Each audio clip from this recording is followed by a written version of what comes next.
Good morning, Pastor Tracy from Cedar Point Church in Claremore, Oklahoma. I am glad that you guys are tuning in today. I want you to know that I love you all, and I'm just so glad that you're tuning in. It's cool when I get the feedback from all over the place. It's really cool. Thanks for all your encouraging words and comments, letting me know that this video is doing you some good. It's doing me good too. So it just amazes me that what God can do. I have little ideas, and He has huge ideas, so much bigger than I can even comprehend. And so all the credit and glory goes to God for all of these devotions, and I just thank Him for His Word and for the ability to be able to share it. Today's scripture is Proverbs 3:6, and before we get into it, I just want to talk to you a little bit about your time. If you're like me, you get busy doing what you have to do or what you need to do or what you want to do for that matter. And a lot of times we lose track of where we're really spending our time or where we need to be spending our time. And so it's good to go back and do an evaluation, or as I call it, a daily inventory on my life, to just see exactly where I'm devoting my time and energy. And the truth is that a lot of times I get off track and I have to go back and make some changes.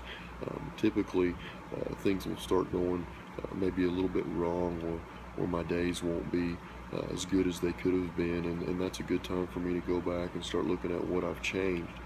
God didn't put us here on earth to suffer, and He didn't put us here to just have bad day after bad day after bad day. He wants us to have good days. But He also requires us to spend some time with Him, spend some time in His Word, and give Him some of our time. Now, this may seem a little bit harsh, but I'm going to share it with you anyway. But I read a study a while back about how much time we give to God, and the everyday average person spends 3 to 5 minutes a day dealing with trash, whether you're headed to the trash can, whether you're taking trash out to the curb, whether you're changing the bag out, whatever, you spend 3 to 5 minutes a day dealing with trash in one way or another. So let me ask you, do you spend 3 to 5 minutes a day in God's Word? That's a tough question.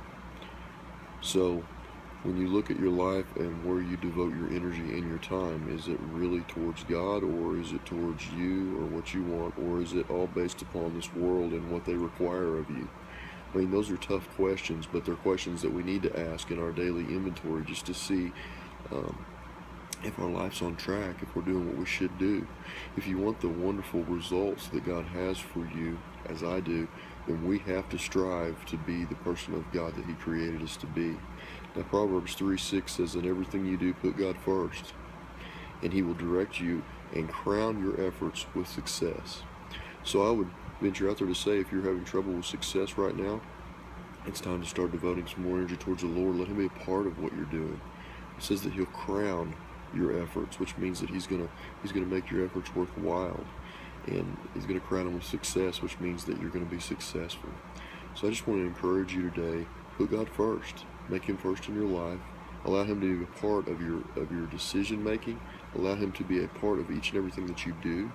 And I promise you, without a doubt, that your life will get better, that you will have success, that He will crown your efforts, that it will make it worthwhile. There's no sense in going through life miserable or with a sense of failure, whenever God is right there waiting to put His arms around you, pick you up, and make sure that you're successful, to give you hope and strength and encouragement. It doesn't get any better than that. God is the greatest coach that there's ever been and there ever will be. Let's pray. Dear Heavenly Father, God, I thank You so much for crowning our efforts, Lord God, for giving us success, God, for giving us hope, self-worth, for just being with us, Lord, for taking the time to love each one of us individually. I thank You so much for that, God. I ask that as we go out into the world today, that You're with us, that we're hand in hand, God, that You give us the strength and courage to make You a part of each and everything that we do put You first, God, and because of that, our joy is overwhelming. Thank You, God, for all You do. Be with those that are hurting, be with those that are sick, heal those, God, that don't feel good. It's in Your precious name that I pray. Amen. All right, I'm going to read this to you one more time, and I want you to carry this with you into your day. Proverbs 3:6, "In everything you do, put God first." Put Him first. And He will direct you and crown your efforts with success. So, again, got to put God first. then we got to listen to him because he's going to direct us. But what we're going to get from allowing him to direct us is we're going to get success. And that's what we all want. I love you guys. Have a good day. Talk to you tomorrow.